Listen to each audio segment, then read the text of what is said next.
معزز سامعین گرامی قدر، صبح خطبہ جمعہ میں آپ کے سامنے اس بات کو رکھا تھا کہ صحابہ کا بھی امت کا بھی اس بات کے اوپر اجماع ہے کہ زکوٰۃ اور نماز میں کوئی فرق نہیں، اور ایک بندہ اگر نماز ہی نہیں پڑھتا تو پھر شاید اس کو اس مثال سے کوئی بات سمجھ نہ آئے۔ زکوٰۃ اور نماز میں فرضیت کے اعتبار سے کوئی فرق نہیں۔ بنی الاسلام علی خمس کے اندر نماز کو ادا کرنا جیسے شامل ہے، اسی طرح زکوٰۃ کو ادا کرنا بھی شامل ہے۔ بغیر نماز جس طرح زکوٰۃ دینے کا کوئی فائدہ نہیں، اس طرح بغیر زکوٰۃ نماز پڑھنے کا بھی کوئی فائدہ نہیں۔ میں آپ کو ایک بات کہنا چاہتا ہوں، اور بعض لوگ یہ سمجھتے ہیں کہ مولوی بڑی سخت باتیں کرتے ہیں، لیکن یہ بات حقیقت ہے، اور اگر موقع آیا انشاءاللہ اس سال رمضان کے اندر اس بات کو مفصل انداز میں بیان کریں گے۔ یہ کوئی لگی لپٹی اور سمیٹ کے اور نرم گفتگو کر کے شریعت کے اصول نہیں بدلتے۔ نرم مزاجی رویوں میں ہونی چاہیے، اخلاقیات رویوں میں ہونا چاہیے، معاملات میں ہونا چاہیے، لیکن کیا نرمی کی وجہ سے دین کے بنیادی عقائد بدل جائیں گے؟ ایک بندہ بے نمازی ہے اور اس کا عقیدہ نماز پڑھے بغیر بھی میں مسلمان ہوں تو اجماع امت ہے، اس کا اسلام سے کوئی تعلق نہیں۔ یہ لوگوں کو شاید بات تلخ لگتی ہے۔ ایک بندے کا عقیدہ ہے 5 نمازیں اسلام میں ہیں اور وہ نہیں پڑھتا، اس کا مسئلہ فرق ہے، اس کے لیے بھی وعیدیں ہیں، اس کو بھی سمجھایا جائے گا کہ کفر اور اسلام میں فرق کرنے والی چیز نماز ہی ہے۔ لیکن ایک بندے کا عقیدہ ہے اور چھوٹا جی مولوی صاحب نو بڑے سخت نے جی، نماز پڑھنی چاہیے، لیکن 5 نمازاں نہ پڑھن نال بندہ کافر نہیں ہوتا۔ یہ جو عقیدہ ہے یہ بذات خود انسان کو دائرہ اسلام سے خارج کر دیتا ہے۔ یہ دیگے دے دو، یہ کھانا کھلا دو، بہت زیادہ فضائل ہیں، بہت زیادہ اجر و ثواب ہے، لیکن عبداللہ ابن جدعان نے سخاوت کی تھی۔ اتنی بڑی دیگ رسول اللہ صلی اللہ علیہ وسلم نے کہا تھا کہ میں جوانی میں اس دیگ کے سائے میں اپنے آپ کو سورج کی اوٹ میں کر لیا کرتا تھا۔ امی عائشہ نے پوچھ لیا تھا یہ جو حاجیوں کو کھانا کھلانے والا ہے اور سوٹ دینے والا ہے حج کے موقع کے اوپر، کیا جنت میں داخل ہو جائے گا؟ تو رسول اللہ صلی اللہ علیہ وسلم نے کہا تھا اللہ کی قسم اگر لا الہ الا اللہ کا اقرار کر لیتا تو شاید جنت میں داخل ہو جاتا۔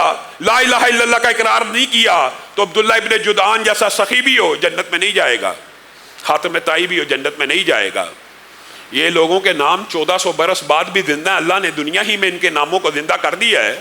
گلاب دیوی، گنگا رام، مدر ٹریسا، نام تو زندہ ہیں، لیکن جب تک بندہ اسلام کے بنیادی عقائد کو، آج کل تو خیر ایسے فلاسفر پیدا ہو گئے ہیں جو کہتے ہیں کافروں کے بھی جنت میں جانے کے امکان ہے، کافر بھی جنت میں چلا جائے گا۔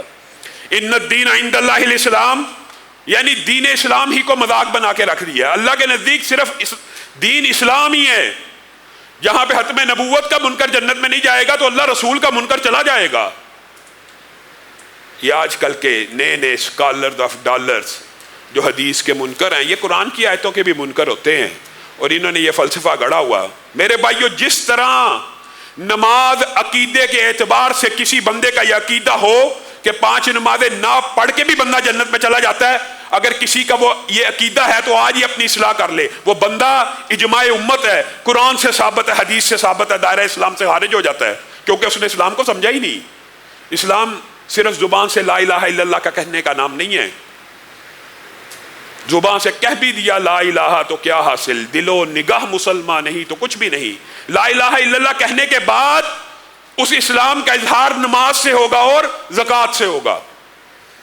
اگر یہ ساتھ ساتھ نہ ہو تو بتائیے، حضرت ابو بکر حضرت عمر نے اختلاف کیا تھا ابتدائی طور پہ، ابو بکر آپ کیوں سختی کرتے ہیں، اسلام بھی نیا ہے، نرمی کر دیجئے۔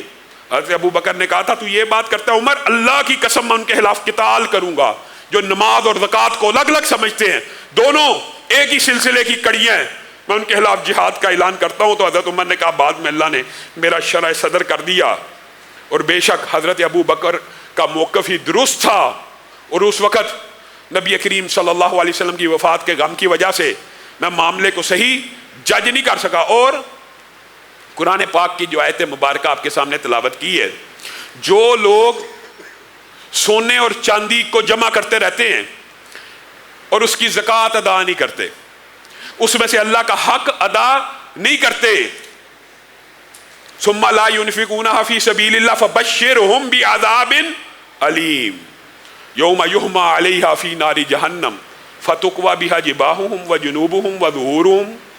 آپ بتائیے، اللہ کہہ رہا ہے کہ مولوی کہہ رہا ہے؟ لوگ یہ سمجھتے ہیں کہ شاید مولوی زکوٰۃ کی فضیلت اس لیے بیان کر رہا ہے کہ اس کی مسجد اور مدرسے کو مل جائے۔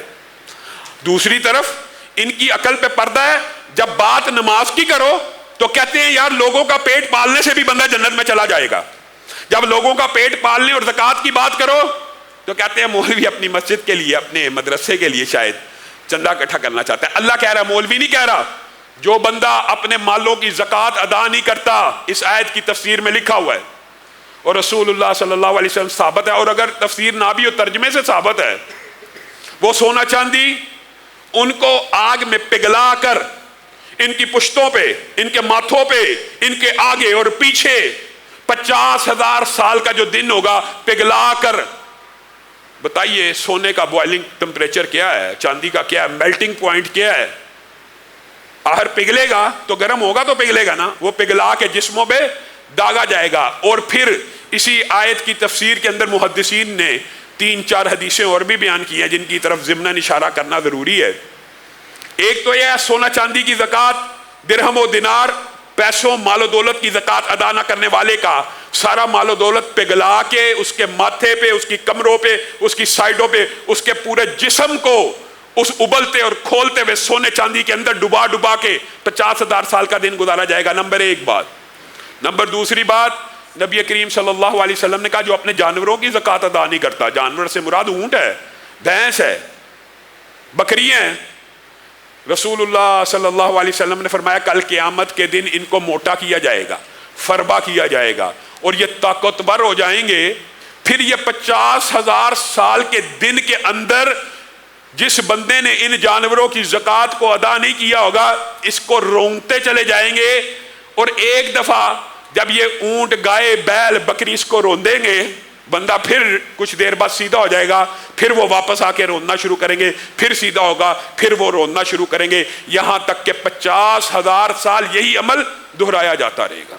یہ عذاب ابھی یوم حشر کا ہے، جہنم کی بات بھی الگ ہے۔ اور پھر نبی کریم صلی اللہ علیہ وسلم نے کوئی کسر نہیں چھوڑی بات سمجھانے کو۔